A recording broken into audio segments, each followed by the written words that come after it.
जय श्री राम दोस्तों, आपका स्वागत है ममता हिंदी कहानियां चैनल में। यहाँ पर आपको मिलेंगी दिल को छू जाने वाली प्रेरणादायक कहानियां। अगर आपको हमारी कहानियां पसंद आए तो वीडियो को लाइक करें, चैनल को सब्सक्राइब करें और अपने सुझाव कमेंट में जरूर दें। आपके सहयोग से आपका अपना चैनल ज्यादा से ज्यादा लोगों तक पहुंच पाए। धन्यवाद।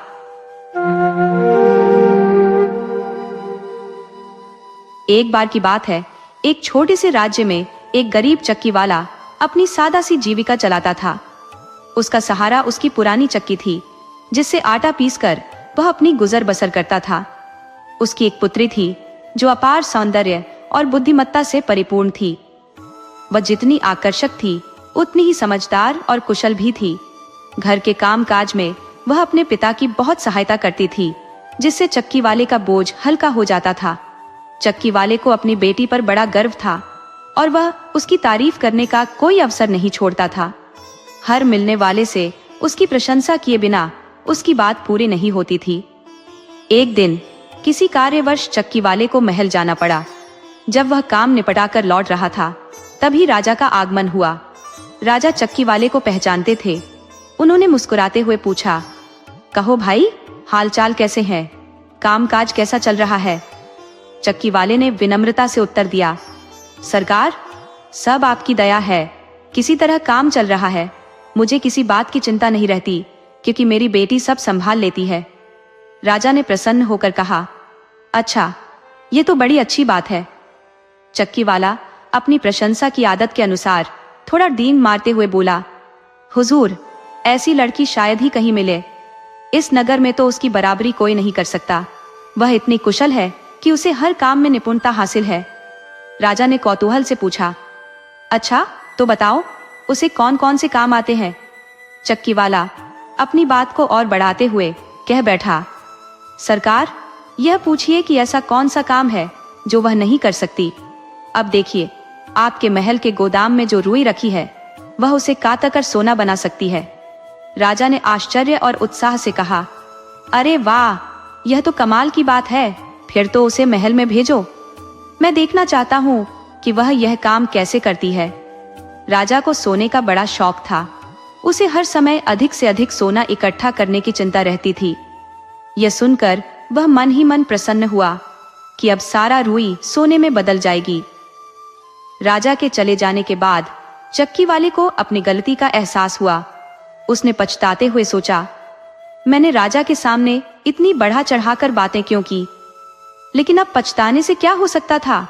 वह राजा से ये कहने की स्थिति में नहीं था कि उसने झूठ बोला है। वह चुपचाप अपने घर लौटा। घर पहुंचते ही उसने अपनी बेटी से कहा, बिटिया, तुम्हारी चतुराई और विवेक की चर्चा राजा तक जा पहुंची है।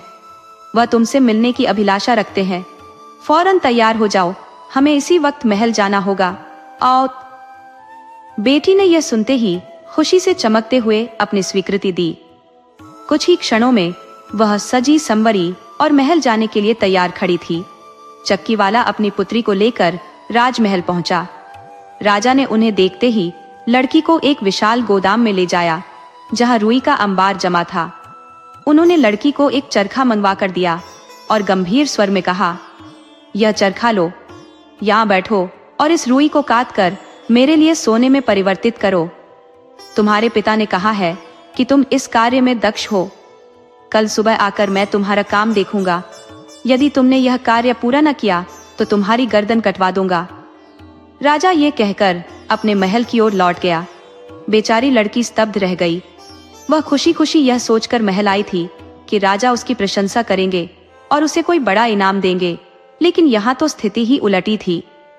उसने कभी कल्पना में भी नहीं सोचा था कि किसी को रुई को सोने में बदलने जैसा असंभव काम सौंपा जा सकता है। उसकी आंखों से आंसू बहने लगे और वह अपने भाग्य को कोसने लगी।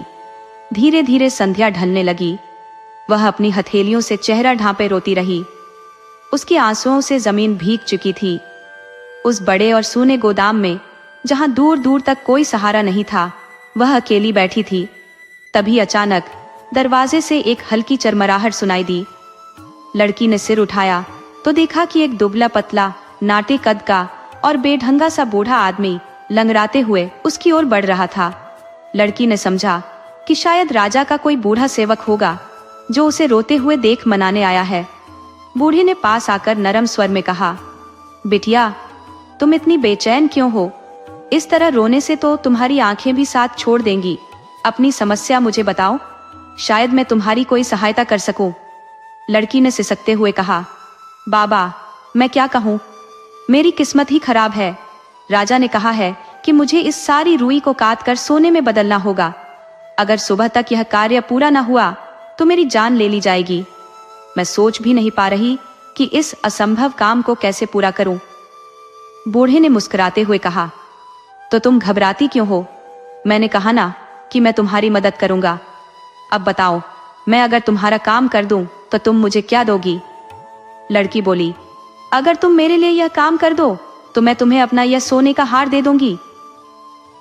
वह नाटा बूढ़ा राजी हो गया और चरखे के पास बैठकर रुई काटने लगा।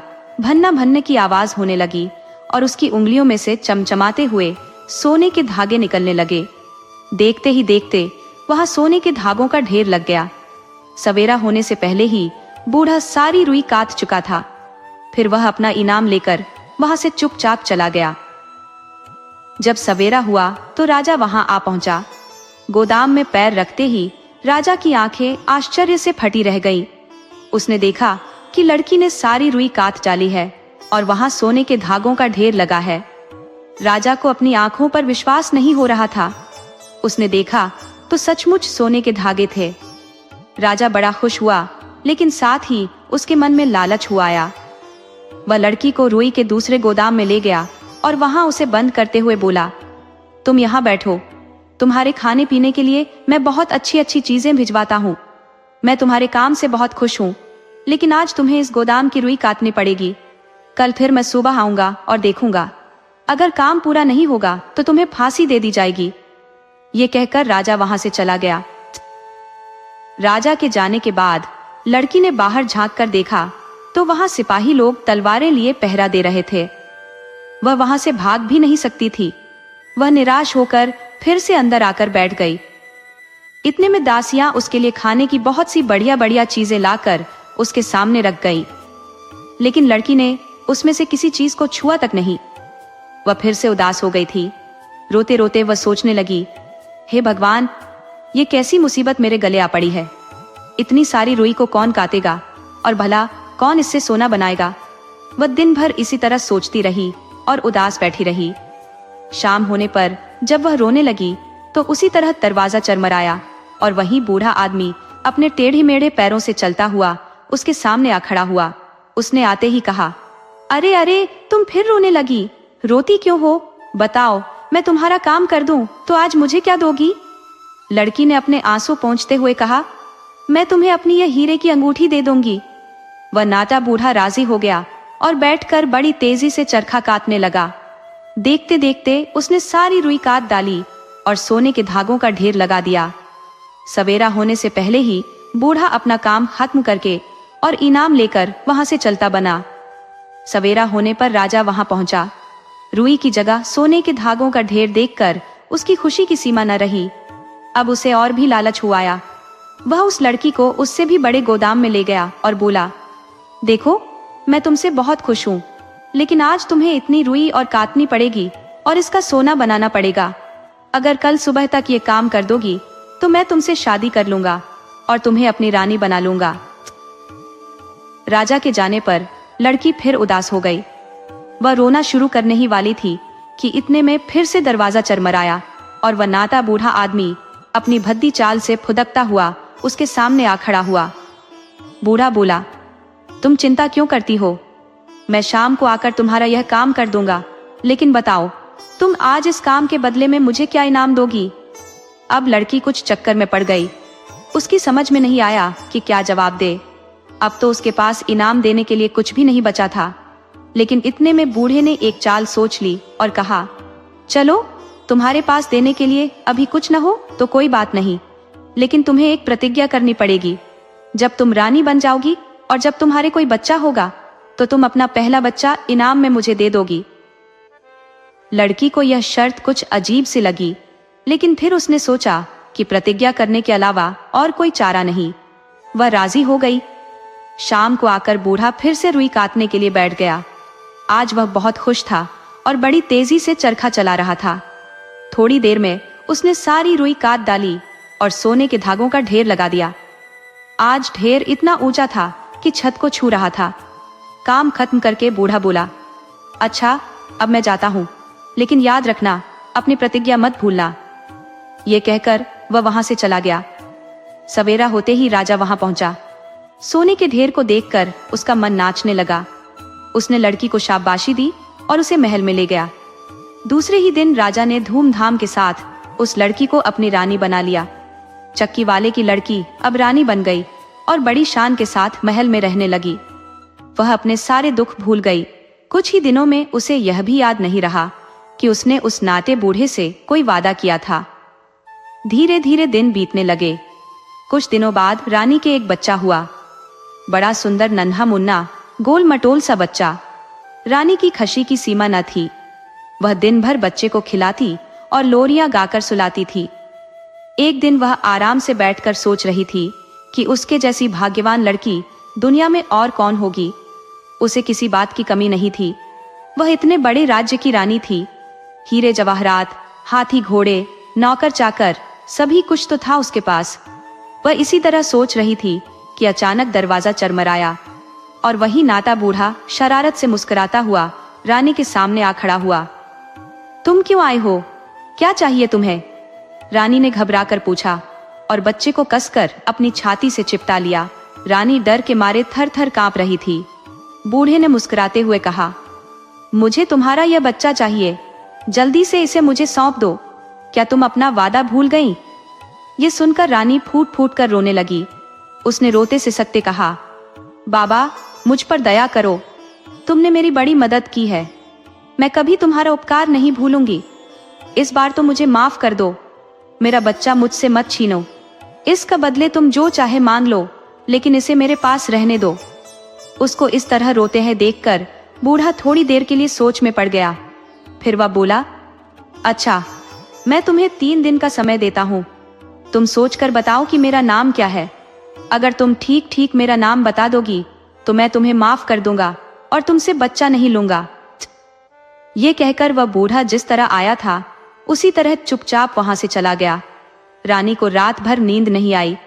वह कोई ऐसा तरीका खोजना चाहती थी जिससे बच्चा उसी के पास रहे। वह नाटा बूढ़ा इसके लिए बड़ी टेढ़ी शर्त रख गया था। भला रानी कैसे बता सकती थी कि उसका नाम क्या है?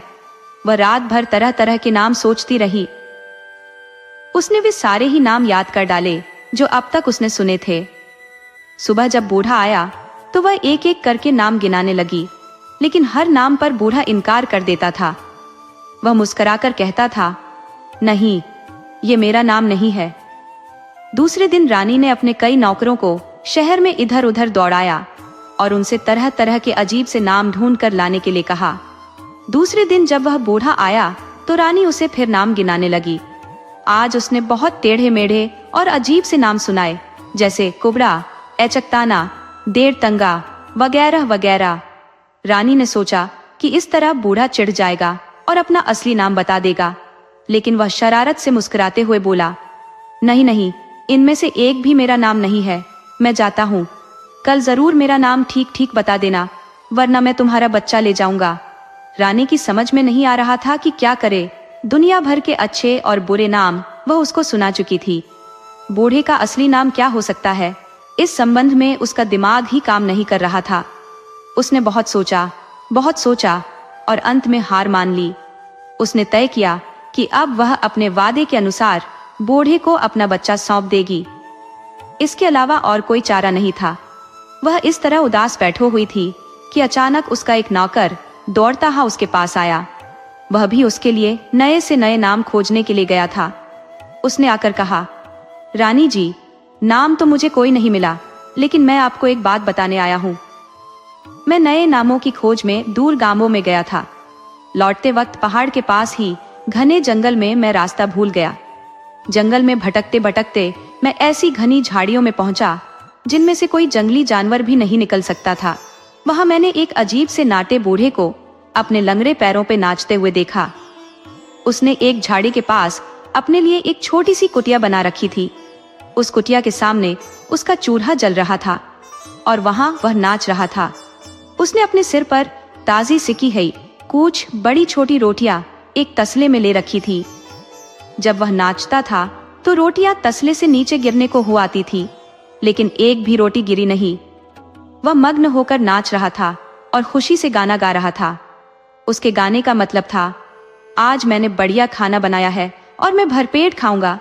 कल तो मुझे रानी का बच्चा लेने जाना है ही। बच्चा मुझे मिल ही जाएगा, क्योंकि रानी को पता ही नहीं है और न कभी पता चलेगा कि मेरा नाम है रम्पलस्टिल्टस्किन। ये सुनकर रानी खुशी से नाच उठी। उसे अब विश्वास हो गया था कि जंगल में नाचने वाला बूढ़ा वही था और यही उसका असली नाम है। उसने 2-3 बार रटकर ये नाम अच्छी तरह याद कर लिया और फिर नौकर को इनाम देकर वहां से विदा कर दिया। दूसरे दिन सवेरे वह नाटा बूढ़ा उसी तरह फुदकता हुआ उसके कमरे में आ पहुंचा। आज वह बहुत खुश था। वह बच्चे को अपने घर ले जाने के लिए एक खूबसूरत सा कंबल भी अपने साथ लाया था। कमरे में आते ही उसने उस छोटे से कंबल को रानी के सामने बिछा दिया और फिर रानी से कहा, हाँ तो बताओ, मेरा असली नाम क्या है? आज तीसरा दिन है। अगर तुम ठीक ठीक मेरा नाम न बता सको तो चुपचाप बच्चे को मेरे कंबल पर लिटा दो। मैं इसी में लपेट कर उसे ले जाऊंगा ताकि उसे ठंड न लगे। रानी को उसका असली नाम तो मालूम हो ही गया था, लेकिन वह इस तरह देखने लगी जैसे उसे अभी नाम मालूम नहीं हुआ था। उसने कहा, तुम्हारा नाम विलियम है? नहीं, मेरा नाम यह नहीं है। बूढ़े ने खिलखिलाते हुए कहा, तो फिर जॉर्ज होगा? नहीं, यह भी मेरा नाम नहीं है। और वह कमरे में खुशी से उछलने लगा। रानी ने फिर कहा, अगर जॉर्ज नहीं है तो जॉन होगा। नहीं, यह भी मेरा नहीं है। बूढ़े ने खूब जोर से कहा और फिर कंबल की ओर इशारा करता हुआ बोला, लाओ, अब बेकार का बहाना न बनाओ और बच्चे को कंबल पर लिटा दो। अब मौका देखकर रानी बोली, तो फिर तुम्हारा नाम रम्पलस्टिल्टस्किन है? ये सुनते ही बूढ़ा चौंक पड़ा। उसे उम्मीद भी नहीं थी कि रानी को उसका असली नाम भी कभी मालूम हो सकेगा। उसे बहुत बुरा लगा, लेकिन अब वह कर ही क्या सकता था। वह मारे गुस्से के जमीन पर जोर जोर से पैर पटकने लगा और बोला, तुमने जादू किया है। तुम्हें किसी भूत या जादूगर ने मेरा नाम बताया है। मैं उन लोगों को ठीक कर दूंगा। बूढ़ा बहुत जोर जोर से चीख रहा था और जमीन पर पैर पटकता जा रहा था। इसी बीच उसने एक बार इतने जोर से पैर पटका कि उसका पैर जमीन में धंस गया। बड़ी मुश्किल से जोर लगाकर बूढ़े ने अपना पैर जमीन में से बाहर निकला। उसे बहुत चोट आई थी। वह जोर जोर से बड़बड़ाता हा और एक पैर से लंगड़ाता हा उस कमरे से बाहर भाग गया। जाते जाते वह अपना कंबल भी उठा ले गया। इसके बाद वह बूढ़ा फिर कभी नहीं आया और रानी आराम से रहने लगी। दोस्तों, आपको कहानी कैसी लगी? अपने सुझाव कमेंट करना न भूले। तो चलिए आज की अगली कहानी शुरू करते हैं।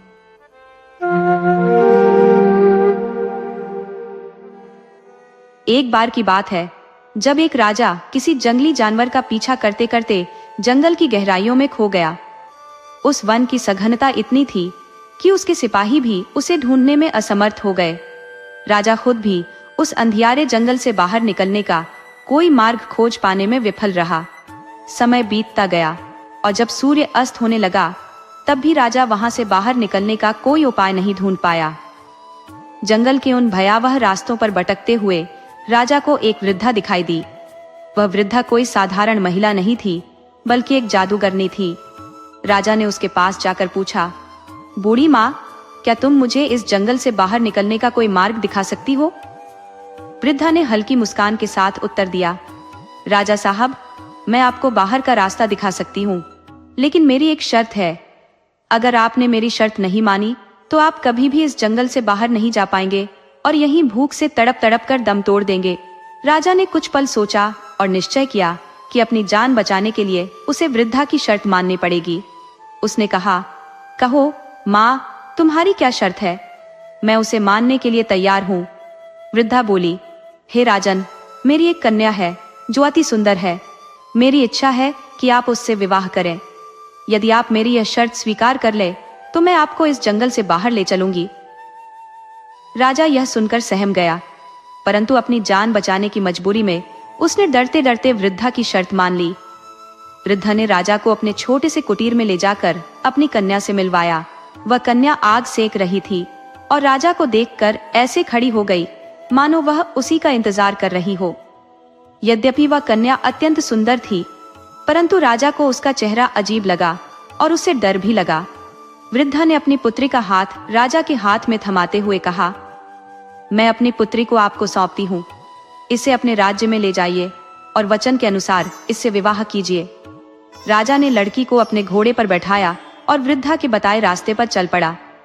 कुछ ही देर में वे घने जंगल से बाहर निकल आए। राजा अपने महल लौट आया, जहां उसे अपने वादे के अनुसार उस कन्या से विवाह करना था। राजा पहले से ही विवाह बंधन में बंधा हुआ था। उसकी पहली पत्नी से उसे 7 संतानें थी, 6 बेटे और 1 बेटी। इन बच्चों के प्रति राजा का स्नेह गहरा था, लेकिन अब उसके हृदय में एक चिंता घर कर गई थी। उसे यह भय सताने लगा कि उसकी नई पत्नी, जो अब बच्चों की सौतेली मां बन चुकी थी, उन मासूमों के साथ उचित व्यवहार नहीं करेगी। राजा के मन में यह आशंका उस स्त्री के चेहरे की कठोरता देखकर उत्पन्न हुई। अपने बच्चों को सुरक्षित रखने के उद्देश्य से राजा ने उन्हें महल से दूर एक निर्जन अंचल में स्थित एक अदृश्य सा महल में भेज दिया। ये महल चारों ओर घने वृक्षों से इस प्रकार घिरा हुआ था कि बाहरी संसार से वह लगभग अदृश्य प्रतीत होता था। वहां तक पहुंचने का मार्ग इतना गुप्त था कि कोई सामान्य व्यक्ति उसे ढूंढ नहीं सकता था। हालांकि राजा के लिए अपने बच्चों से दूर रहना एक कठिनाई भरा निर्णय था, लेकिन नई रानी की उपस्थिति ने उसे यह कदम उठाने पर मजबूर कर दिया। राजा अक्सर चुपके से अपने बच्चों से मिलने चला जाता था। कई बार नई रानी ने यह महसूस किया कि राजा अचानक बिना कुछ बताए कई दिनों तक अनुपस्थित रहता है। ये बात उसके लिए रहस्यमय हो गई और उसने इसके पीछे का कारण जानने की ठानी। उसने अपने विश्वास पात्र सेवक को अच्छी खासी धनराशि देकर ये पता लगाने का आदेश दिया कि राजा आखिर जाता कहाँ है। एक दिन जब राजा अपने बच्चों से मिलने के लिए घोड़े पर सवार होकर उस दूरस्थ महल की ओर जा रहा था, नई रानी का सेवक गुपचुप उसका पीछा करने लगा। सेवक ने राजा को बच्चों के गुप्त निवास स्थान पर जाते हुए देखा और इस खबर को तुरंत अपनी मालकिन तक पहुंचा दिया। यह सुनकर नई रानी के भीतर ईर्ष्या और क्रोध की ज्वाला भड़क उठी। उसे यह महसूस हुआ कि राजा के हृदय में वास्तविक प्रेम उसके बच्चों के लिए है, न कि उसके लिए। अपनी खींच मिटाने और बच्चों से छुटकारा पाने की ठान कर उसने अपनी माँ से सीखे जादू का सहारा लिया। उसने अपने जादुई कौशल से रेशमी कपड़े की 6 जादुई कमीजें तैयार की। एक दिन जब राजा अपने राज्य के कार्यों के लिए बाहर गया हुआ था, वह उन जादुई कमीजों को लेकर अपने नौकर के साथ उस गुप्त महल में पहुंची। बच्चों ने जैसे ही घोड़ों की टापों की आवाज सुनी, वे खुशी से भरकर यह मान बैठे कि उनके पिता उनसे मिलने आए हैं। वे उत्साह में झूमते हुए बाहर आए, परंतु तभी नई रानी ने चालाकी से उन 6 लड़कों पर जादुई कमीजें उछाल दी। वे सारे बच्चे बतखों में बदल गए और कुछ ही देर में जंगल की ओर उड़ गए। रानी अपने नौकर के साथ खुशी खुशी महल वापस चली आई। अब वह अपने सौतेले बच्चों से छुटकारा पा चुकी थी, पर नई रानी को राजा की लड़की के बारे में पता नहीं चला था, क्योंकि वह लड़की बाहर नहीं आई थी। 2-3 दिनों के बाद जब राजा अपने राज्य वापस आ रहा था, तो पहले वह अपने बच्चों से मिलने दूसरे महल में गया। उसे यह देखकर बड़ी हैरानी हुई कि उसके घोड़े की टापों को सुनकर उसका कोई भी बच्चा उससे मिलने के लिए बाहर नहीं आया। जब वह घोड़े से उतरकर अपने बच्चों से मिलने महल में पहुंचा, तो उसे केवल बेटी ही दिखाई दी। उसने बेटी से उसके सब भाइयों के बारे में पूछा, तो वह बोली, पता नहीं पिताजी, मेरे सब भाई मुझे यहाँ अकेली छोड़कर न जाने कहाँ चले गए। फिर उसने पिता को सारी कहानी सुना दी, जो उसने अपनी खिड़की से देखी थी। इसके बाद उसने महल के बाहर बतखों के पंख भी राजा को दिखाए, जो बतखों के उड़ने से गिरे थे। राजा को अपनी बेटी से यह सब सुनकर बहुत दुख हुआ, पर उसे विश्वास नहीं हो रहा था कि उसकी नई रानी ऐसा काम कर सकती है। अपनी बेटी को इस सुनसान महल में छोड़ते हुए अब राजा को डर लगने लगा कि कहीं कोई उसकी बच्ची को भी उठाकर न ले जाए। वह उसे अपने साथ महल में ले जाने लगा। तब उसकी बेटी, जिसे अपनी सौतेली माँ से बहुत डर लग रहा था, अपने पिता से प्रार्थना करने लगी कि क्यों न आज की रात वह यहीं इसी महल में रह जाए और अगले दिन वह उसके साथ अपनी नई माँ से मिलने जाए। राजा अपनी प्यारी बेटी की बात मान गया। उस रात राजा की बेटी को नींद नहीं आई। वह यहाँ पर अधिक समय तक नहीं रहना चाहती थी, क्योंकि उसे अपनी सौतेली माँ से खतरा था। दूसरे, वह अपने भाइयों को खुद ही ढूंढना चाहती थी। वह रात के अंधेरे में चुपचाप अपने महल से निकलकर जंगल की ओर चल पड़ी। इस तरह वह सारी रात और अगले दिन तब तक चलती ही रही जब तक उसकी टांगों ने जवाब नहीं दे दिया। चलते चलते उसे जंगल में एक छोटी सी झोपड़ी दिखाई दी, जिसका दरवाजा खुला हुआ है। वहां उसने छोटे छोटे 6 बिस्तर बिछे हुए देखे। वह उन बिस्तरों के बगल में एक कोने में जमीन पर लेट गई। उसने इसी झोपड़ी में रात गुजारने का निश्चय किया। पर जैसे ही सूरज अस्त हुआ और धीरे धीरे अंधेरा बढ़ने लगा, उसे झोपड़ी के बाहर कुछ सरसर की आवाजें सुनाई देने लगी। उसने देखा कि 6 बतख खिड़की से अंदर आ गए। उन्हें देखकर राजकुमारी को लगने लगा कि कहीं ये उसके भाई तो नहीं। उन छहों को ध्यान से देखने के लिए जब राजकुमारी ने अपना सिर ऊपर उठाया तो 6 बतख उसे एकदम पहचान गए। उनमें से सबसे बड़ा भाई आदमी की आवाज में बोला, मेरी बहन, हमारी खुशी बहुत थोड़ी देर की है। इस झोपड़ी में तुम्हारा रहना खतरे से खाली नहीं है, क्योंकि यहाँ पर डाकू आकर ठहरते हैं। अगर वे आज यहाँ आ गए तो तुम्हें जिंदा नहीं छोड़ेंगे। बहन बोली, क्या तुम लोग मेरी रक्षा नहीं कर सकते? सारे भाई एक साथ बोले, नहीं, हम इस हालत में तुम्हारी रक्षा नहीं कर सकते। तुम यहाँ से कहीं और चली जाओ। बहन अपने भाइयों की यह बात सुनकर रोने लगी और बोली, क्या मैं तुम्हें कभी भी इस जादू से छुटकारा नहीं दिलवा सकती? भाई बोले, हमारे छुटकारे की शर्तें बड़ी ही कठिन है। तुम्हें 6 साल तक बिल्कुल मौन रहना पड़ेगा। तुम हंस भी नहीं सकती हो, और इन 6 सालों में तुम्हें 6 कमीजें बनानी पड़ेंगी, जिनमें तुम्हें सितारों की तरह के विशेष फूल टांकने पड़ेंगे।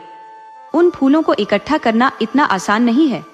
इन 6 सालों में अगर एक भी शब्द तुम्हारे मुंह से निकला तो सारी मेहनत मिट्टी में मिल जाएगी।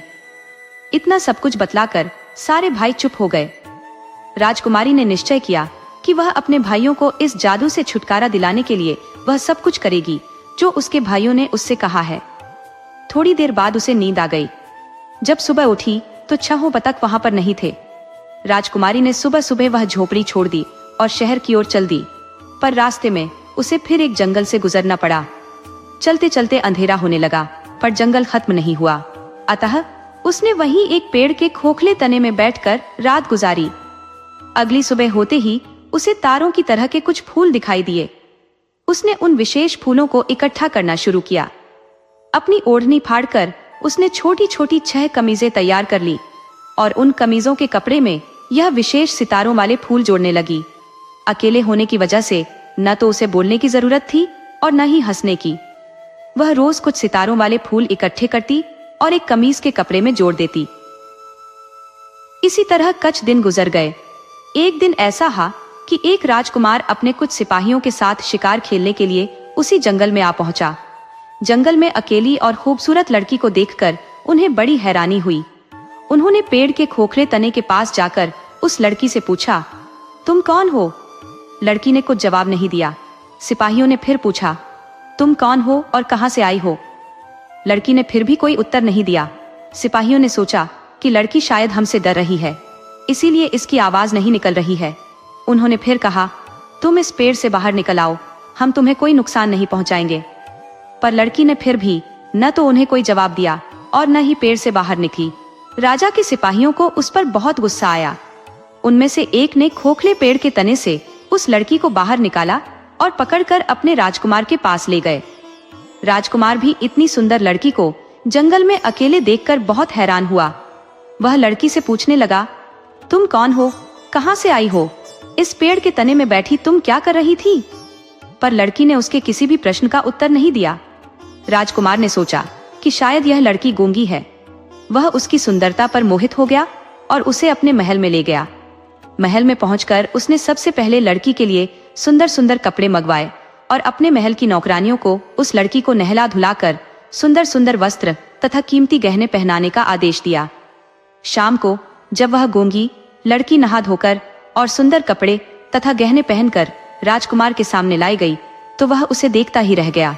वह सचमुच की राजकुमारी लग रही थी। राजकुमार ने भोजन के समय उसे अपनी खाने की मेज पर बुलवाया और अपने साथ खाने के लिए कहा। गूंगी लड़की चुपचाप टेबल पर बैठकर खाना खाने लगी। उसे बड़े ही सभ्य और सुशील ढंग से खाना खाते देखकर राजकुमार उससे बहुत प्रभावित हुआ। अपनी रानी माँ के विरोध के बावजूद राजकुमार ने उस गूंगी लड़की से विवाह कर लिया।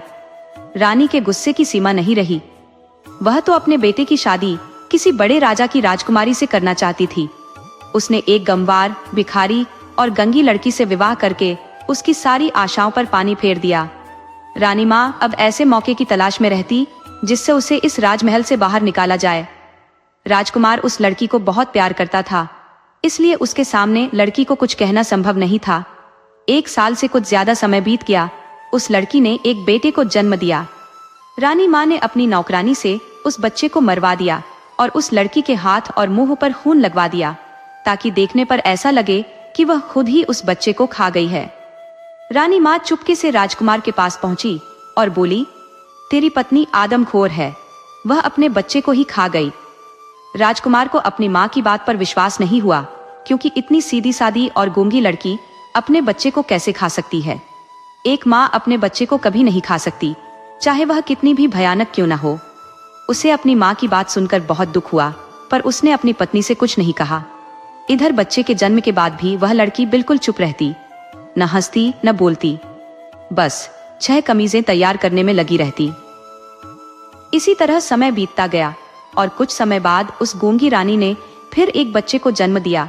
तो रानी माँ ने उसके सोते ही बच्चे को मरवा दिया और उसके मुंह तथा हाथों पर खून लगा दिया और उसकी शिकायत राजकुमार से की तथा उस लड़की को घर से निकालने की सलाह दी। पर राजकुमार को अभी भी अपनी माँ की बात पर विश्वास नहीं हुआ। वह सोचने लगा, काश उसकी पत्नी गूंगी न होती तो अपने बचाव में कुछ तो बोलती। अब वह उसे कैसे बचाए, सच्चाई का पता कैसे लगाए। इस बार भी उसने अपनी पत्नी को कोई दंड नहीं दिया।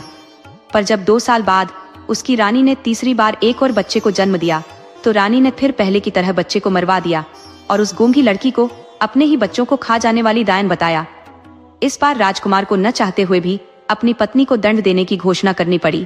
पहले जमाने में मौत की सजा आग में जलाकर दी जाती थी, उसे भी अपनी पत्नी को आग में जलाकर मारने की सजा देनी पड़ी।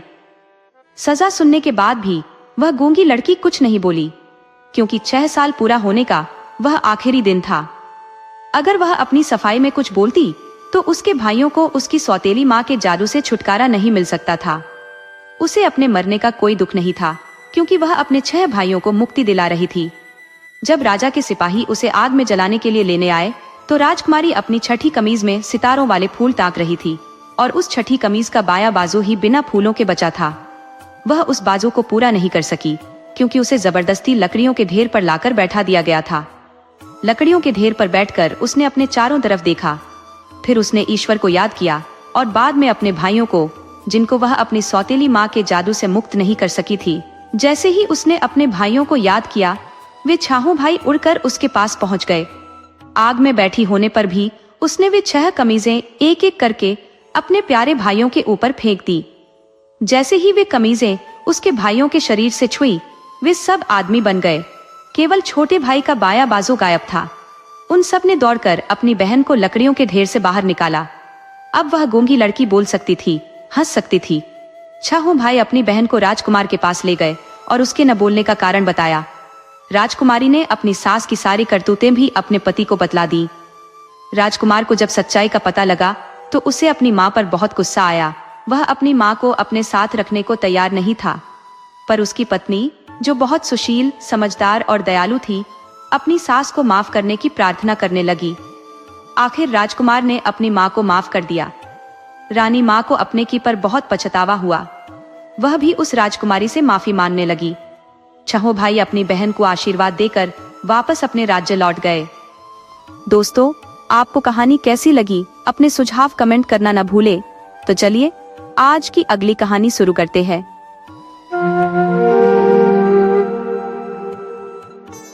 एक सघन वन के समीप एक निर्धन लकड़हारा बसर करता था। उसके 2 संतानें थी, एक बेटा जिसका नाम हासेल था और एक बेटी जिसका नाम ग्रेथेल था। दुर्भाग्यवश उनकी माँ का स्वर्गवास तभी हो गया था जब वे बच्चे बहुत छोटे थे। कुछ समय बीतने के पश्चात लकड़हारे ने दूसरा विवाह कर लिया। रोजमर्रा की जिंदगी का भार उठाने के लिए वह सुबह से लेकर शाम तक जंगल में लकड़ियां काटता, और उन्हें बेचकर जो कुछ भी थोड़ा बहुत कमा पाता उसी से घर का गुजारा चलता था। उनका निवास एक जर्जर झोपड़ी में था। जब लकड़हारा काम के लिए जंगल चला जाता तब बच्चों की सौतेली माँ उन्हें बहुत प्रताड़ित करती। उसका मन था कि किसी भी तरह वे दोनों बच्चे वहां से चले जाएं, जिससे उसका बोझ हल्का हो सके। जाड़ों का समय था और लकड़हारे की कमाई दिन ब दिन घटती जा रही थी। मेहनत के बावजूद वह इतना नहीं कमा पाता था कि पूरे परिवार का पेट भर सके। एक रात उसकी पत्नी ने कहा, हमारे घर में इतने साधन नहीं है कि सभी के लिए भोजन जुटा सके।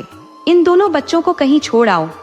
बेहतर होगा कि इन्हें घने जंगल में ऐसी जगह छोड़ दो जहां से ये वापस ना आ सके। लकड़हारे ने विरोध करते हुए कहा, नहीं, ये मैं हरगिज नहीं कर सकता। वे छोटे छोटे बच्चे हैं, उन्हें जंगल में भटकने के लिए कैसे छोड़ सकता हूँ? वहां के जंगली जानवर उन्हें खा जाएंगे। इस पर उसकी पत्नी ने झुंझलाते हुए कहा, तो फिर सब लोग यहीं भूख से मर जाएंगे। घर में भोजन का कोई साधन बचा नहीं है। वैसे भी ये बच्चे भूख से यहीं दम तोड़ देंगे। अगर इन्हें जंगल में छोड़ आओ तो शायद किस्मत का खेल इन्हें ऐसी जगह ले जाए जहां ये बच सके। उस स्वार्थी स्त्री ने अपने पति को लगातार अपनी बातों से भ्रमित करने की चेष्टा की। अंततः लकड़हारा उसकी बातों में आकर झुक गया। उसने कहा, ठीक है, कल सुबह ही मैं इन्हें जंगल में ले जाऊंगा। लकड़हारा और उसकी पत्नी की यह बातचीत दोनों बच्चों ने अपने बिस्तर में पड़े पड़े सुन ली, क्योंकि वे अभी सोए नहीं थे। पिता और सौतेली माँ की योजनाओं को सुनकर वे सतर्क हो गए और ध्यान से हर बात को समझने लगे। सारी बातचीत सुनकर दोनों बच्चे अंदर तक सहम गए। ग्रेथेल छोटी थी, डर से उसकी आंखों में आंसू भर आए। वह हांसेल से बोली, ये लोग हमें कल जंगल में छोड़ देंगे, वहां जंगली जानवर हमें खा जाएंगे। क्या होगा भाई? हांसेल भी भीतर से घबराया हुआ था, लेकिन उसने खुद को मजबूत दिखाया। वह अपनी बहन को दिलासा देते हुए बोला, डरने की जरूरत नहीं है, मैं तुम्हारे साथ हूँ। हम कोई ना कोई उपाय जरूर ढूंढ लेंगे। मुझे एक तरकीब सूझी है, तुम यहीं बिस्तर पर लेटी रहो, मैं अभी आता हूँ। यह कहकर हांसेल धीरे से उठा और माँ बाप की नजरों से बचते हुए चुपके से झोंपड़ी के बाहर निकल आया। बाहर आकर उसने देखा कि रात का चांद अपनी पूरी रोशनी बिखेर रहा है। चांदनी में पास के नाले के किनारे छोटे छोटे सफेद कंकड़ जगमगा रहे थे। हांसेल ने झुककर ढेर सारे कंकड़ अपनी जेबों में भर लिए और वापस जाकर बिस्तर पर लेट गया। सुबह होते ही सौतेली माँ ने बच्चों को झटके से उठा दिया। जल्दी जल्दी उन्हें तैयार किया और कहा, चलो आज हम जंगल जाएंगे। तुम्हारे पिताजी वहां लकड़ी काटेंगे और हम सब उनकी मदद करेंगे। साथ में उसने दोनों को मोटी मोटी रोटियां पकड़ा दी और सभी जंगल की ओर चल पड़े। रास्ते में लकड़हारे ने गौर किया कि हांसेल बार बार थोड़ा आगे जाकर रुकता है और पीछे मुड़कर देखता है। उसने डांटते हुए कहा, अरे हांसेल, सामने देखकर चलो, बार बार पीछे क्यों देख रहे हो? कहीं गिर मत जाना। हांसेल ने बहाना बनाते हुए कहा, मैं अपनी बिल्ली को देख रहा हूँ जो झोंपड़ी के छप्पर पर बैठी है। वह हमें जाते हुए देख रही है। पर असल में हांसेल किसी बिल्ली को नहीं देख रहा था।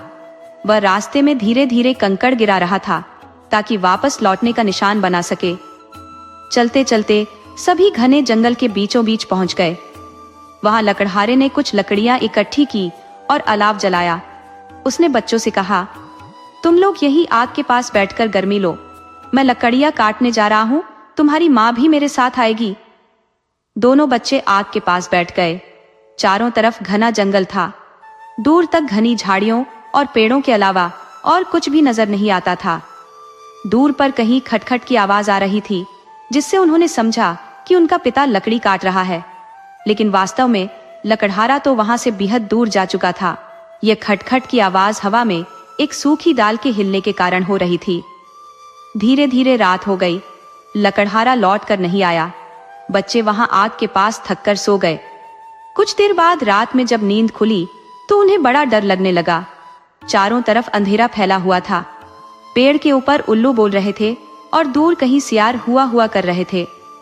ग्रेथेल ने सिसकते हुए कहा, भैया, हम लोग तो अब घने जंगल में खो जाएंगे और कभी भी लौट कर घर नहीं जा सकेंगे। हांसेल बोला, घबराओ मत, अभी चांद निकलेगा और फिर हम लोग घर के लिए चल पड़ेंगे। तुम मेरा हाथ पकड़ लेना। मैं तुम्हें आराम से घर पहुंचा दूंगा। थोड़ी देर बाद चांद निकला। जंगल में चांदनी फैल गई। अंधेरा कुछ कम हुआ। हासेल अपनी बहन का हाथ पकड़कर उसे घर की ओर ले चला। रास्ता ढूंढने में उसे कोई कठिनाई नहीं हो रही थी, क्योंकि उसने रास्ते में जो कंकड़ गिराए थे वे चांदनी में चमक रहे थे। इस तरह धीरे धीरे रास्ता खोजते हुए दोनों बच्चे झोंपड़ी के पास जा पहुंचे। उनको देखकर उनकी सौतेली माँ ने चीख कर कहा, तुम दोनों बहुत बुरे बच्चे हो, तुम कहाँ रह गए थे? हमने तो जंगल में तुमको बहुत खोजा, तुम लोग मिले ही नहीं। इतनी इतनी देर तक घर से बाहर रहते हो। लेकिन लकड़हारे को अपने बच्चों पर दया आ गई। उसने आगे बढ़कर उनको अपनी गोद में लिया और बड़े प्यार के साथ झोंपड़ी में ले जाकर खाना खिलाया। कुछ दिन इसी तरह से बीते। लकड़हारे की आमदनी बहुत थोड़ी थी, इसलिए सब लोगों को आधा पेट खाना ही मिलता था। अंत में एक दिन फिर लकड़हारे की बीवी ने जिद की कि दोनों बच्चों को जंगल में छोड़ दिया जाए। लकड़हारे ने पहले तो उसकी बात नहीं मानी, लेकिन फिर उसे राजी होना पड़ा। दूसरे दिन तैयार होकर सब जंगल की ओर चल पड़े। इस बार हांसेल रास्ते में कंकड़ गिराने की बजाय उन रोटियों के टुकड़े फेंकता चल रहा था जो उसकी सौतेली माँ ने उसे खाने के लिए दी थी। ग्रेथेल की रोटी उसकी झोली में थी। हांसेल ने अपनी पूरी रोटी इस तरह टुकड़े टुकड़े करके रास्ते में डाल दी। इस बार लकड़हारा उन लोगों को बहुत ही घने जंगल में ले गया। उस दिन भी पहले की तरह लकड़हारा आग जलाकर दोनों बच्चों को उसके पास छोड़ आया। दोनों बच्चे काफी देर तक अपने पिता की राह देखते रहे और अंत में थककर वहां सो गए। रात में जब उनकी नींद खली तो ग्रेथेल डर के मारे रोने लगी। किसी तरह हांसेल ने उसको समझाया और कहा, डरो मत, इस बार भी हम लोग आसानी से घर पहुंच जाएंगे। मैं रास्ते भर रोटी के टुकड़े गिराता आया हूं, उनको देखते हुए हम लोग घर पहुंच जाएंगे। लेकिन इस बार ऐसा नहीं हुआ। हांसेल ने रोटी के जो टुकड़े रास्ते में गिराए थे उनको चिड़िया खा गई थी। एक भी टुकड़ा बाकी नहीं बचा था। दोनों भाई बहन जंगल में भटकते फिरे, लेकिन उन्हें रास्ता नहीं मिला। भटकते भटकते वे और भी घने जंगल में पहुंच गए। इस तरह भटकते हुए 3 दिन बीत गए। भूख लगने पर वे जंगली फल खाकर अपना पेट भरते थे और रात में कहीं पेड़ के नीचे या किसी गुफा में सो जाते थे। सुबह होने पर वे फिर चल पड़ते थे। एक दिन जब वे लोग इस तरह चले जा रहे थे तो उन्होंने पेड़ की डाल पर एक बहुत सुंदर सफेद चिड़िया बैठी हुई देखी। चिड़िया बड़ी मीठी आवाज में गा रही थी। दोनों बच्चे रुककर उसका गाना सुनने लगे। अचानक चिड़िया पंख फड़फड़ाकर उड़ चली। वह उड़ती हुई और भी सुंदर लग रही थी। दोनों बच्चे खेल खेल में उसके पीछे भागने लगे।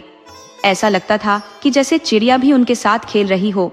वह भी धीरे धीरे उड़ती थी और बच्चों से आगे निकलकर किसी पेड़ की डाली पर बैठ जाती थी। जब बच्चे भागते हुए उसके पास आते थे तो वह उड़कर आगे निकल जाती थी। अंत में चिड़िया जंगल के ठीक बीच में बनी एक छोटी सी कुटिया के ऊपर जाकर बैठ गई। बच्चे दौड़ते हुए जब वहां पहुंचे तो जंगल में ऐसी सुंदर कुटिया देखकर उन्हें बड़ा आश्चर्य हुआ। पास आकर उन्होंने देखा कि वह पूरी कुटिया तरह तरह की मिठाइयों, मिठाई की गोलियों, मिश्री वगैरह खाने की चीजों की बनी हुई थी। दीवारें बर्फी की बनी थी। छत लड्डू और पेड़े से बनी थी। खिड़की में जलेबियां लटक रही थी। दरवाजे के सामने सीढ़ियां मिश्री की बनी थी। दोनों बच्चे खुशी खुशी मिठाई तोड़कर खाने लगे। थोड़ी ही देर में कुटिया का दरवाजा खुला और उसमें से एक बहुत बूढ़ी स्त्री लाठी के सहारे चलती हुई बाहर निकल आई। उसे देखकर दोनों बच्चे डर कर थर थर कांपने लगे। उनके हाथ से मिठाई छूटकर जमीन पर आ गिरी। बुढ़िया बोली, बच्चों डरो मत, तुम खूब पेट भर मिठाई खाओ, लेकिन मेरे घर को मत तोड़ो। अंदर आओ, मैं तुमको तरह तरह की मिठाइयाँ दूंगी। दोनों बच्चे बुढ़िया के साथ कुटिया के अंदर चले गए। वहां बुढ़िया ने उनको बहुत अच्छा खाना खिलाया। कई दिनों से दोनों बच्चों को खाने के लिए कुछ नहीं मिला था, इसलिए दोनों ने भरपेट खाना खाया। इसके बाद उस बुढ़िया ने 2 छोटे छोटे पलंगों पर उनके लिए बिस्तर लगा दिए। बच्चे थके हुए थे, थोड़ी ही देर में गहरी नींद में सो गए। ये बुढ़िया असल में एक दुष्ट जादूगरनी थी। वह छोटे बच्चों को बहकाकर उन्हें पकड़ लेती थी और फिर मौका देखकर उन्हें खा जाती थी। उसकी आंखें बहुत कमजोर थी।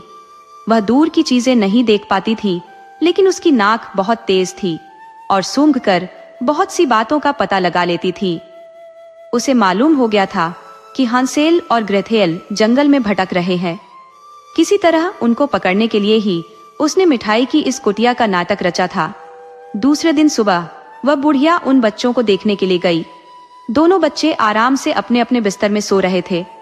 उसे यह देखकर बड़ी खुशी हो रही थी कि एक साथ 2 बच्चे उसके जाल में फंस गए हैं। उसने अपने मन में कहा, अगर ये बच्चे मोटे ताजे होते तो ज्यादा अच्छा होता। ये बड़े दुबले पतले हैं, लेकिन चलो खैर। फिर उसने हांसेल को चुपके से उठाया और उसे एक लोहे के पिंजरे में बंद कर दिया। हांसेल सोता ही रहा। उसे पता न चला कि क्या हुआ। इसके बाद वह ग्रेथेल के पास पहुंची और उसे झकझोरकर जगाते हुए बोली, उठ आलसी लड़की, उठ, जल्दी उठ और जरा काम करा। चल, पहले चूल्हा जला और इसके बाद पानी गरम कर, फिर जल्दी नाश्ता तैयार करने में मेरी मदद कर। मैंने तुम्हारे भाई को पिंजरे में बंद कर दिया है। मैं खिला पिलाकर उसे मोटा करूंगी और उसके बाद उसको खाऊंगी। ग्रेथेल बेचारी यह सुनकर हक्का बक्का रह गई। बड़ी मुश्किल से आंखें मलते हुए वह उठी। उसकी समझ में कुछ नहीं आ रहा था। बुढ़िया उसे धक्का देते हुए रसोई घर में ले गई और उसे काम में लगा दिया। ग्रेथेल रोते हुए काम करने लगी। इसके बाद बुढ़िया ने तरह तरह की खाने की चीजें तैयार की। उसने पिंजरे में बंद हांसेल को अच्छी अच्छी चीजें खाने के लिए दी, हलवा पूड़ी, दूध मलाई वगैरह। लेकिन ग्रेथेल को रूखी सूखी और बासी रोटियां और बची खुची चीजें खाने के लिए दी। इस तरह रोज चलने लगा। हर रोज बुढ़िया पिंजरे के पास जाती थी और हांसेल को बढ़िया खाना खिलाने के बाद उससे कहती थी, लड़के, जरा अपनी उंगली दिखाओ। मैं देखना चाहती हूँ कि तुम बढ़िया माल खाकर कितने मोटे हो गए हो। लेकिन हांसेल बड़ा चालाक था। उसे बुढ़िया की सारी चाल का पता था। उसे यह भी मालूम हो गया था कि बुढ़िया को आंखों से साफ साफ दिखाई नहीं देता है, इसलिए वह अपनी उंगली दिखाने की जगह खाने पीने की कोई चीज दिखा देता था और उससे बुढ़िया समझती थी कि लड़का रोज मोटा होता जा रहा है। लेकिन इतने पर भी वह गुनगुनाती रहती थी, मैं तुम्हें खाने के लिए इतनी बढ़िया चीजें देती हूँ, फिर भी तुम बहुत धीरे धीरे मोटे हो रहे हो। अंत में एक दिन बुढ़िया बोली, भाई, अब मुझसे ज्यादा इंतजार नहीं किया जाता। लड़की, तुम कल सुबह जरा जल्दी उठना और झटपट सारा काम निपटा लेना। मैं कल तुम्हारे भाई को उबाल कर खाऊंगी। यह सुनकर ग्रेथेल फूट फूट कर रोने लगी और बोली, इससे तो अच्छा यही होता कि हम लोग जंगल में ही भटकते फिरते और कोई जंगली जानवर हमें खा जाता। बुढ़िया ने उसे डांटते हुए कहा, चुप रहो, बकवास मत करो। तुम्हारे चाहने न चाहने से कुछ नहीं होगा और इस तरह आंसू बहाना बंद करो। दूसरे दिन सुबह ग्रेथेल को मन मारकर बुढ़िया की आज्ञा का पालन करना पड़ा। वह सुबह जल्दी उठी और चूल्हा जलाने के बाद उसने एक बड़े भारी बर्तन में पानी उबलने के लिए रख दिया। इसके बाद बुढ़िया ने उसे हुक्म दिया, जाओ, जल्दी से आटा सानो और रोटी बनाने की तैयारी करो। जब ग्रेथेल ने आटा गूंथ दिया तो बुढ़िया ने उससे कहा, अच्छा, अब जरा इस चूल्हे के अंदर घुसकर देखो कि यह अच्छी तरह गर्म हो गया है या नहीं। बुढ़िया ने अपना चूल्हा बहुत बड़ा बना रखा था। ग्रेथेल समझ गई कि बुढ़िया क्या चाहती है। उसने सोचा कि यह मुझे चूल्हे के अंदर ही बंद कर देगी और इस तरह पहले मुझे ही भून डालेगी। उसने बुढ़िया से कहा, चूल्हे का मुंह बहुत छोटा है, मेरी समझ में नहीं आ रहा कि मैं इसमें किस तरह से जाऊं। बुढ़िया ने चिल्लाकर कहा, क्या, कितनी बेवकूफ हो तुम, तुम्हें पता नहीं चूल्हे के अंदर किस तरह घुसा जा सकता है। देखो, ये तो इतना बड़ा है। ये कहकर उसने अपना सिर चूल्हे के अंदर डालकर दिखाया। ग्रेथेल ने फौरन पीछे मुड़कर बुढ़िया को जोर का धक्का दिया। वह पूरी की पूरी चूल्हे के अंदर जा गिरी। बाहर से ग्रेथेल ने चूल्हे का मुंह बंद कर दिया। इसके बाद उसने हांसेल के हिंजरे का ताला खोला और फिर वह दौड़ती हुई उसके पास पहुंची। उसने अपने भाई को पिंजरे से बाहर निकाल लिया और बताया कि किस तरह वह बुढ़िया को जलते हुए चूल्हे में झोंक आई है। हांसेल उस पिंजरे से बाहर आकर बहुत खुश हुआ। इसके बाद दोनों भाई बहनों ने बुढ़िया की कुटिया में खूब लूट मचाई। बुढ़िया ने तरह तरह के हीरे मोती के जेवर और बहुत सी कीमती चीजें जमा कर रखी थी। दोनों बच्चों ने अपनी जेबें हीरे मोतियों से भर ली। इसके बाद दोनों वहां से भाग निकले। दोनों इतनी तेजी से भागे कि थोड़ी ही देर में बहुत दूर निकल आए। आगे चलने पर उन्हें एक बहुत बड़ी झील मिली। ये झील इतनी बड़ी थी कि बिना नाव में बैठे इसे पार करना संभव नहीं था। हांसेल बोला, अब क्या किया जाए? इस झील पर तो कोई पुल नहीं है और न आसपास कोई नाव ही दिखाई दे रही है। हम लोग इसको पार कैसे करेंगे? ग्रेथेल बोली। देखो देखो, उधर वह एक बड़ी सी सफेद बत्तख तैर रही है। चलो हम उसके पास चले, वह हमारी मदद करेगी। बत्तख के पास पहुंचकर ग्रेथेल ने गाना शुरू किया। थोड़ी ही देर में बत्तख तैरती हुई उनके पास आ गई और उन दोनों को झील के पार ले जाने के लिए राजी हो गई। बत्तख ने पहले हांसेल को अपनी पीठ पर बिठाया और झील के पार उतार दिया। इसके बाद उसने ग्रेथेल को भी इसी तरह दूसरे किनारे पर पहुंचा दिया। झील के दूसरे किनारे पर पहुंचने पर दोनों बच्चों की खुशी की सीमा न रही। उन्हें यह समझते देर नहीं लगी कि जंगल का यह भाग तो उनका बहुत जाना पहचाना था। उन्होंने जल्दी जल्दी घर की तरफ चलना शुरू किया। थोड़ी देर में उन्हें अपने घर का रास्ता मिल गया और वे अपनी झोपड़ी के पास जा पहुंचे।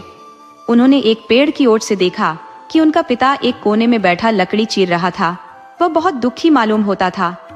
जैसे ही बच्चे लकड़हारे के पास पहुंचे, उसने दौड़कर उन्हें गले से लगा लिया।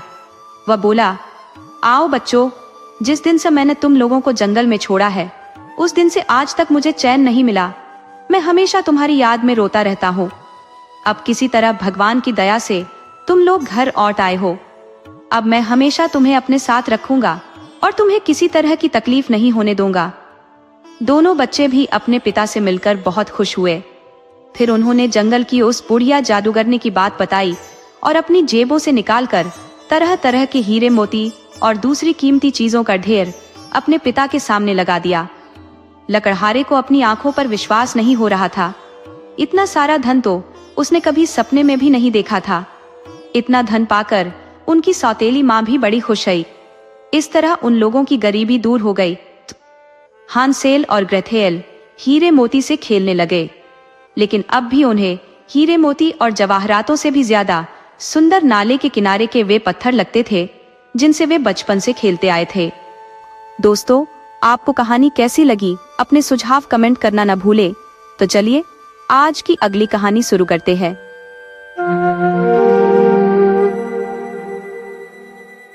किसी समय की बात है, एक राजकुमार को अनजानी भूमि और दूरस्थ प्रदेशों में घूमने का बड़ा शौक था। एक दिन उसने अपने भरोसेमंद सेवक को साथ लिया और अपने राज्य की सीमाओं को पार कर यात्रा पर निकल पड़ा। यात्रा करते करते वे दोनों घने वृक्षों और अनजान पगडंडियों वाले एक गहरे जंगल में प्रवेश कर गए। दिन भर चलने के बाद भी उन्हें उस जंगल से बाहर निकलने का कोई रास्ता नहीं मिला।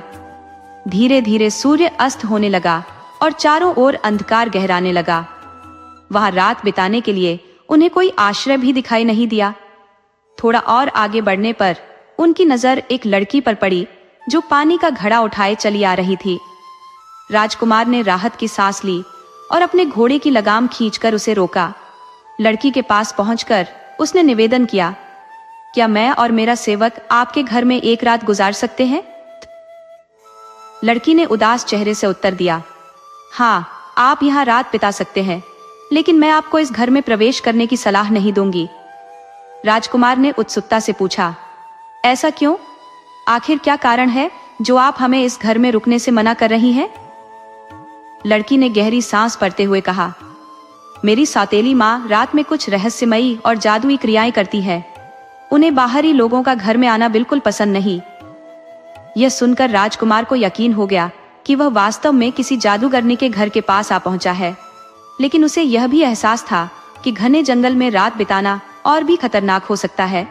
उसने सोचा, जंगल में बाहर ठहरने से भी मृत्यु का खतरा है और यहाँ रुकने से भी, तो क्यों न यहीं ठहरकर किस्मत आजमाई जाए।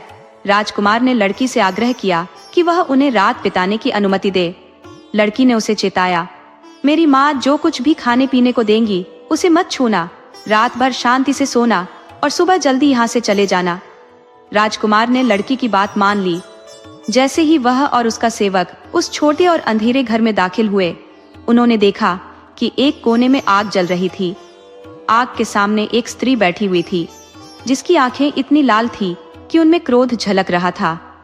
राजकुमार और उसके सेवक ने विनम्रता से उसे प्रणाम किया। स्त्री ने उनकी ओर देखा और कहा, जाओ, उस कोने में बिछे बिस्तर पर बैठ जाओ। राजकुमार चुपचाप बिस्तर पर बैठ गया, जबकि उसका सेवक पास की जमीन पर। उस अंधकारमय घर में राजकुमार के मन में डर और साहस का संगम हो रहा था। रात ने क्या मोड़ लिया, ये जानने के लिए उसकी आंखें खुली थी। उस औरत ने जब कुछ खाने पीने को पेश किया तो दोनों ने विनम्रता से इनकार करते हुए कहा, हम भूखे नहीं हैं, बस थकावट के कारण जल्द ही विश्राम करना चाहते हैं। यह कहकर दोनों सोने चले गए। अगली सुबह सूरज की पहली किरणों के साथ ही उन्होंने घर छोड़ने की तैयारी शुरू कर दी। राजकुमार जैसे ही घोड़े पर सवार हुआ, वह जादूगरनी घर से बाहर निकली और बोली, तुम्हारे प्रस्थान से पहले मैं एक पेय लाती हूँ, प्रतीक्षा करना। जैसे ही वह भीतर गई, राजकुमार ने घोड़े को तेजी से आगे बढ़ा दिया, लेकिन सेवक अपने घोड़े की काठी ठीक करने में उलझा रह गया। तभी वह जादूगरनी 2 गिलास हाथ में लिए बाहर आई और सेवक से कहा, यह शरबत पी लो और दूसरा अपने मालिक के लिए ले जाओ। सेवक ने जैसे ही गिलास पकड़ा, घोड़ा जोर से हिनहिनाने लगा, जिससे गिलास उसके ऊपर गिर गए। पल भर में घोड़ा जमीन पर ढेर हो गया। ये देख सेवक के होश उड़ गए। वह तुरंत भागकर राजकुमार के पास पहुंचा और उसे सारी घटना बताई। राजकुमार ने ईश्वर का शुक्रिया अदा किया कि उनकी जान बच गई। हालांकि सेवक अपनी कीमती काठी छोड़ने को तैयार नहीं था। वह उसे लेने के लिए वापस गया। वहां पहुंचकर उसने देखा कि दरवाजा बंद है और उसका मृत घोड़ा गिद्धों का निवाला बन चुका है। उसने गुस्से में अपनी तलवार निकाली और गिद्ध को मार दिया। काठी और मरा हुआ गिद्ध उठाकर वह वापस आया। अब दोनों एक ही घोड़े पर सवार होकर जंगल से बाहर निकलने का रास्ता तलाशने लगे। चलते चलते अंधेरा छाने लगा। तभी उन्हें दूर से रोशनी दिखाई दी। नजदीक जाने पर पता चला कि वह जंगल के किनारे स्थित एक सराय थी। सेवक ने सराय के मालिक को गिद्ध पकाने के लिए दिया।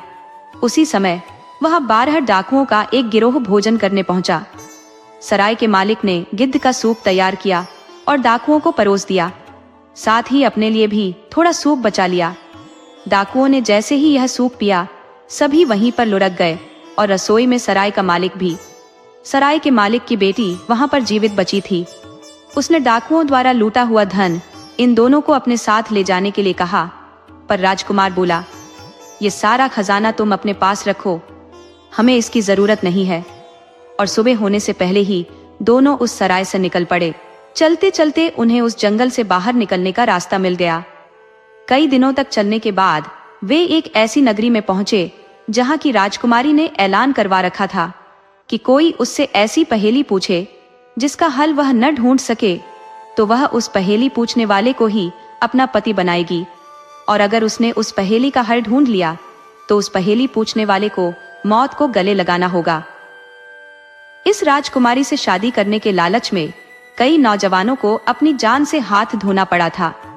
इस राजकुमार ने भी जब लोगों से उस राजकुमारी की सुंदरता के बारे में सुना तो उसने भी उससे एक पहेली पूछने की सोची। उसने राजमहल जाकर अपनी इच्छा व्यक्त की। राजकुमारी उसकी पहेली का उत्तर देने के लिए तुरंत तैयार हो गई।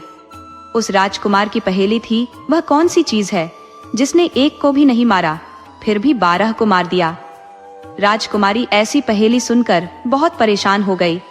उसने अपनी सारी किताबें पढ़ डाली, पर उसे उस पहेली का जवाब नहीं मिला। राजकुमार ने उसे इस पहेली का उत्तर ढूंढने के लिए 3 दिन का समय दिया था। अगली रात उसने अपनी विश्वसनीय सेविका को चुपचाप उस राजकुमार के कमरे में भेजा कि कहीं सोते सोते नींद में वह राजकुमार खुद ही इस पहेली का उत्तर दे दे।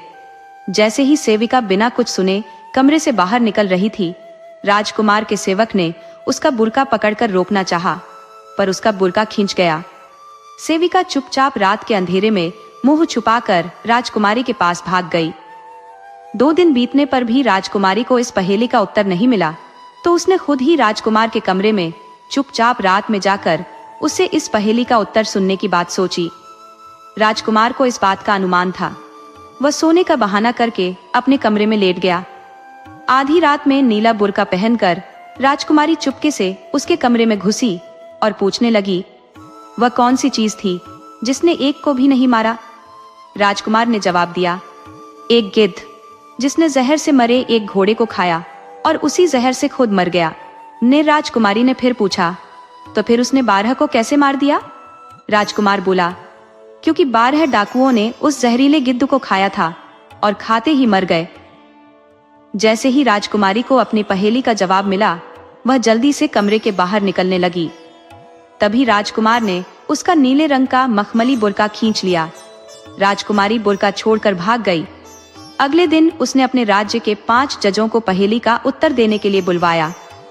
जैसे ही उसने पहेली का सही उत्तर राजकुमार को सुनाया, वैसे ही उसने राजकुमारी का नीला बुर्का उन जजों के सामने रख दिया और उन्हें बताया कि कल राजकुमारी खुद इस पहेली का हल ढूंढने के लिए उसके कमरे में आई थी और उसने जानबूझकर उसे इस पहेली का हल बतलाया था।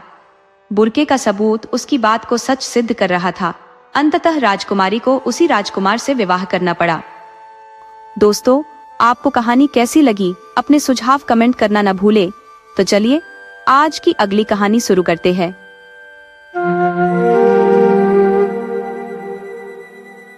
बहुत समय पहले की बात है, जब एक रियासत में 2 राजा शासन किया करते थे। उनमें से एक राजा का पुत्र अद्वितीय सौंदर्य का धनी था और दूसरे राजा की पुत्री अप्रतिम सुंदरता की मूरत थी। दोनों ही राजघराने के वारिस विवाह योग्य हो चुके थे। इस कारण दोनों राजाओं ने अपने अपने बच्चों के लिए उपयुक्त जीवन साथी की तलाश हेतु अपने दूतों को देश देशांतर भेजा। संजोग से दोनों दूत यात्रा के दौरान एक ही मार्ग पर मिल गए। बातचीत के दौरान जब उन्होंने अपने अपने उद्देश्यों का खुलासा किया, तो यह जानकर दोनों आश्चर्यचकित रह गए कि उनकी खोज का लक्ष्य एक समान था। संयोगवश दोनों राजाओं की हैसियत और प्रभाव भी लगभग बराबर के थे। इस प्रकार राजकुमार और राजकुमारी का मेल स्वर्ग में बने रिश्ते जैसा प्रतीत हुआ। जब दोनों दूतों ने अपने अपने राजा को यह बात बताई, तो दोनों राजाओं ने आपसी सहमति से इस विवाह का निर्णय लिया। विवाह के लिए शुभ दिन तय किया गया और राजकुमार बारात लेकर राजकुमारी के महल पहुंचा। विवाह की सभी रस्में धूमधाम और भव्यता के साथ संपन्न हुई, परंतु उनकी खुशी का आकाश अधिक समय तक निर्मल नहीं रहा। विवाह के बाद जब दूल्हा अपनी नव विवाहिता दुल्हन को लेकर अपने राज्य लौट रहा था, तो रात के समय उन्होंने एक सुंदर बागीचे में विश्राम करने का निश्चय किया। दुर्भाग्यवश वह बागीचा परियों का निवास स्थान था। रात्रि में परियां वहां आई और जब उन्होंने राजकुमार को देखा, तो वे उसके अनुपम व्यक्तित्व पर मोहित हो गईं। परियों ने उसे अपना बनाने का निश्चय कर लिया और उस पर ऐसा जादू किया कि वह मौत जैसी गहरी निद्रा में समा गया। अगली सुबह जब राजकुमारी और उनके साथियों ने राजकुमार को जगाने की कोशिश की, तो वे असफल रहे। सभी को लगा कि राजकुमार अब इस दुनिया में नहीं रहा। लोग उसके लिए शोक मनाने लगे, मानो किसी प्रियजन को हमेशा के लिए खो दिया हो। इसी दौरान एक पेड़ की शाख पर 2 पक्षी, सूरा ब्रोर और बूढ़ा ब्रोर, बैठे हुए थे। वे आपस में बातें कर रहे थे और उनकी बातचीत ने माहौल को पल भर के लिए स्थिर कर दिया। सूरा ब्रोर ने कहा, इन्हें इस राजकुमार को दफनाना नहीं चाहिए। बूढ़ा ब्रोर ने जिज्ञासावश पूछा, ऐसा क्यों? सूरा ब्रोर बोला, क्योंकि यह मरा नहीं है। कुछ दिनों में यह फिर से जीवित हो सकता है। यह संवाद राजकुमारी के कानों तक पहुंचा और उसके भीतर एक नई आशा का संचार हुआ। उसने तुरंत आदेश दिया कि राजकुमार के शरीर को वहीं रहने दिया जाए। उसने यह वादा भी किया कि इस निर्णय का कारण वह उचित समय पर सबको बताएगी। राजकुमार के मृतप्राय शरीर को उसी बागीचे में छोड़ देने का आदेश दिया गया और हर कोई अपने अपने घरों को लौट गया। दुख से व्याकुल राजकुमारी और उसका परिवार एक ओर चला गया, जबकि राजकुमार के संबंधी दूसरी दिशा में। राजकुमारी के माता पिता को अपनी बेटी की इस बदकिस्मती का अत्यधिक दुख हुआ। राजकुमारी का तो जैसे संसार ही उजड़ गया था।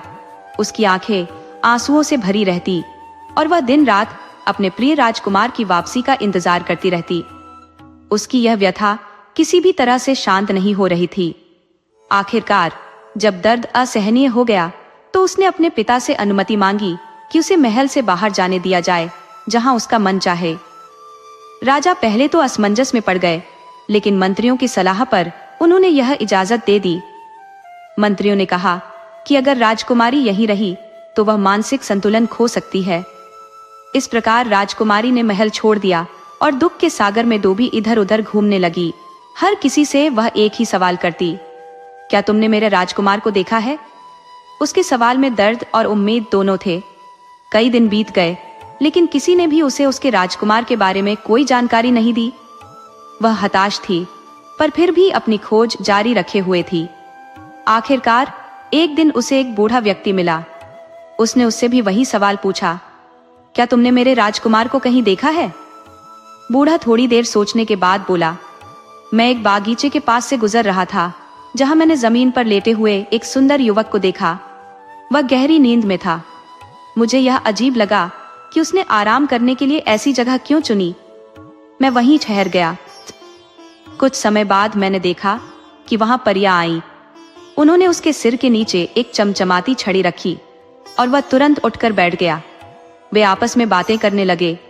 थोड़ी देर बाद परियों ने वही छड़ी उसके पैरों के नीचे रखी और वह फिर से गहरी नींद में चला गया। यह सब देखकर मैं हैरान रह गया, लेकिन मैं इसका अर्थ नहीं समझ पाया। यह सुनकर राजकुमारी ने आश्चर्यचकित होकर कहा, क्या तुम मुझे उस बागीचे तक ले जा सकते हो जहां वह युवक सोया हुआ था? बूढ़ा बोला, हाँ हाँ, क्यों नहीं। कहकर वह उसको उस बागीचे की तरफ ले गया जहां वह राजकुमार सोया हुआ था। जब वे वहां पहुंचे तो राजकुमार का शरीर वहां दिखने में बेजान जैसा पड़ा हुआ था। राजकुमारी ने देखा कि जादू की छड़ी अभी भी राजकुमार के पैरों के नीचे रखी हुई थी। उसने तुरंत ही वह छड़ी उसके पैरों के नीचे से निकाल ली और उसके सिर के नीचे रख दी। जैसा कि उस बूढ़े ने उसे बताया था, वह राजकुमार उठकर बैठा हो गया। उठते ही उसने राजकुमारी से पूछा, तुम कौन हो? राजकुमारी बोली, मैं तुम्हारी पत्नी हूं। क्या तुम मुझे नहीं जानते? राजकुमार ने पूछा, तुम यहाँ आई कैसे? राजकुमारी बोली, इन बूढ़े बाबा की सहायता से। कहकर उसने उस बूढ़े की तरफ इशारा कर दिया, जो डर के मारे कुछ दूरी पर खड़ा था। वह फिर बोली, आओ, उठो और जल्दी से इस भयानक जगह से कहीं दूर चलो। राजकुमार बोला, अफसोस, मैं नहीं जा सकता। परियों को मेरे यहाँ न होने का बहुत जल्दी ही पता चल जाएगा। वे मेरे पीछे पीछे आकर मुझे ढूंढ लेंगी और मुझे मार देंगी। अगर तुम मुझे प्यार करती हो तो यह छड़ी तुम मेरे पैरों के नीचे रख दो और यहां से चली जाओ। नहीं, कभी नहीं, ऐसा नहीं हो सकता। राजकुमार बोला, तो फिर ऐसा करो कि तुम इस पेड़ के खोखले तने में छिप जाओ, क्योंकि तुम यहां सुरक्षित नहीं हो। परिया यहां कभी भी आ सकती है। राजकुमारी ने वैसा ही किया। जैसे ही वह पेड़ के खोखले तने में जाकर छिपी, परिया वहां आई। उनमें से एक बोली, यहां किसी आदमी की खुशबू आ रही है। दूसरी बोली, लगता है यहां कोई आदमी आया है। कहकर 2-3 परियां उस आदमी की खोज में इधर उधर गई, जो उनकी जगह देख गया था, पर उनको कोई मिला नहीं।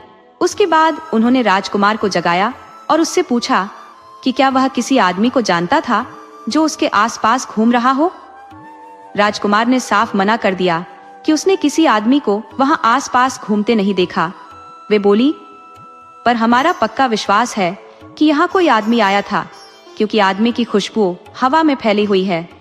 कोई बात नहीं, हम लोग कल यह जगह छोड़कर किसी दूसरी जगह चले जाएंगे। सो अगली सुबह परियों ने सारा बागीचा देखा, क्योंकि वह बागीचा बहुत बड़ा था, और अपने लिए कोई दूसरी जगह ढूंढ ली जहां उनको लगा कि वहां कोई आदमी नहीं आ पाएगा। जब वे वहां नहीं थी तो राजकुमार ने राजकुमारी से कहा, प्रिय, अब तुम क्या करोगी? वे मुझे किसी दूसरी जगह ले जाएंगी और मैं फिर तुम्हें कभी भी नहीं देख पाऊंगा। बहादुर राजकुमारी बोली, नहीं, ऐसा कभी नहीं होगा। तुम देखना, मैं कुछ फूल इकट्ठा करूंगी। तुम जब यहाँ से जाओ तो इन फूलों को अपने पीछे पीछे बिखेरते जाना, जिससे मुझे पता चल जाएगा कि तुम कहाँ गए हो। कहकर राजकुमारी ने राजकुमार को एक खास किस्म के फूलों का एक गुलदस्ता लाकर दिया। राजकुमार ने उन फूलों को अपने कपड़ों में छिपा लिया और राजकुमारी फिर से अपने उसी पेड़ के खोखले तने में जाकर छिप गई।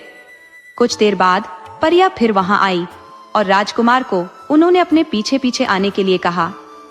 जब राजकुमार उनके पीछे जा रहा था तो वह फूल अपने पीछे फेंकता जा रहा था।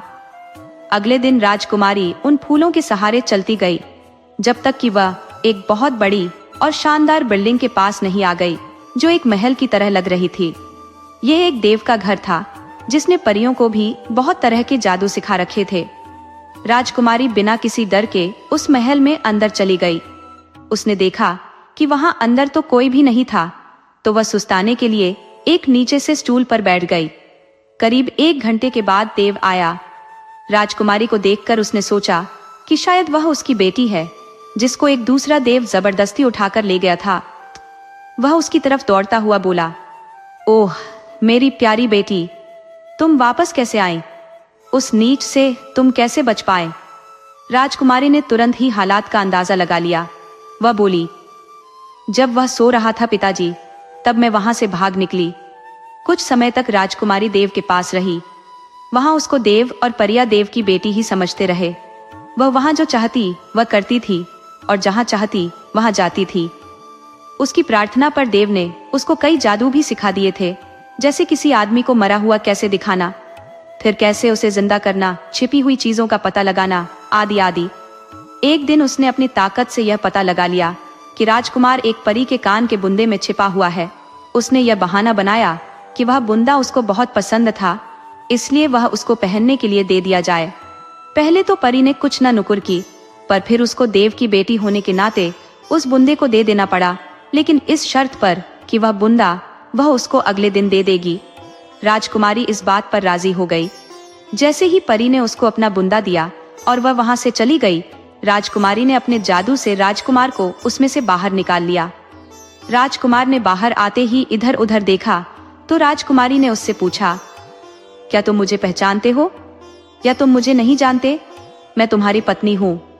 तुम्हारे लिए मैंने अपने पिता का घर छोड़ा। तुम्हारे लिए मैंने उस बागीचे में जाने की हिम्मत की जिसमें तुम लेटे हुए थे।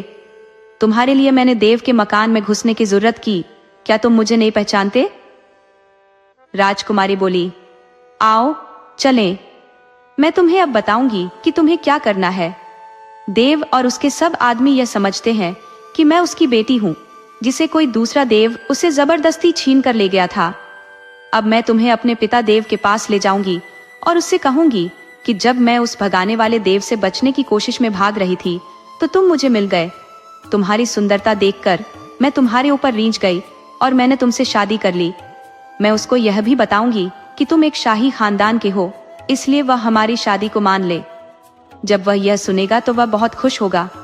तुम डरना नहीं, आओ और देखो कि क्या क्या होता है। राजकुमारी की बात ठीक निकली। पिता देव अपनी बेटी की शादी की बात सुनकर बहुत खुश हुआ। उसने अपनी बेटी की शादी की खुशी में एक बहुत बड़ी दावत दी, जिसमें उसने सारी परियों को बुलाया। राजकुमार और राजकुमारी देव के पास कुछ हफ्तों तक आनंद से रहे। फिर राजकुमार ने देव से अपने माता पिता से मिलने की और राजकुमारी को भी उनसे मिलवाने की इच्छा प्रकट की। हालांकि देव उन दोनों को अपने पास ही रखना चाहता था, पर फिर उसको राजकुमार को घर जाने की इजाजत देनी ही पड़ी। उसने उनके लिए बहुत सारी भेंटें इकट्ठी करके उनके साथ रख दी और उनसे जल्दी वापस आने के लिए कहा। और बहुत सारी चीजों के अलावा उसने उनको एक पीठ भी दिया, जिस पर जो कोई बैठ जाता था वह उसको उसकी मनचाही जगह पहुंचा देता था। ये राजकुमार और राजकुमारी के लिए तो बहुत ही काम की चीज थी। उन्होंने उस पीठ में अपना खजाना भरा और उसके ऊपर बैठकर देव और सारी परियों को विदा कहकर राजकुमारी के पिता के राज्य चले गए। वे जल्दी ही वहां पहुंच गए, क्योंकि राजा की बेटी घर वापस लौट आई थी और उसका पति भी मरा नहीं था, जिंदा था और ठीक था और उसके साथ था। सो उस दिन महल में ही नहीं बल्कि सारे शहर में बहुत खुशियां मनाई गई।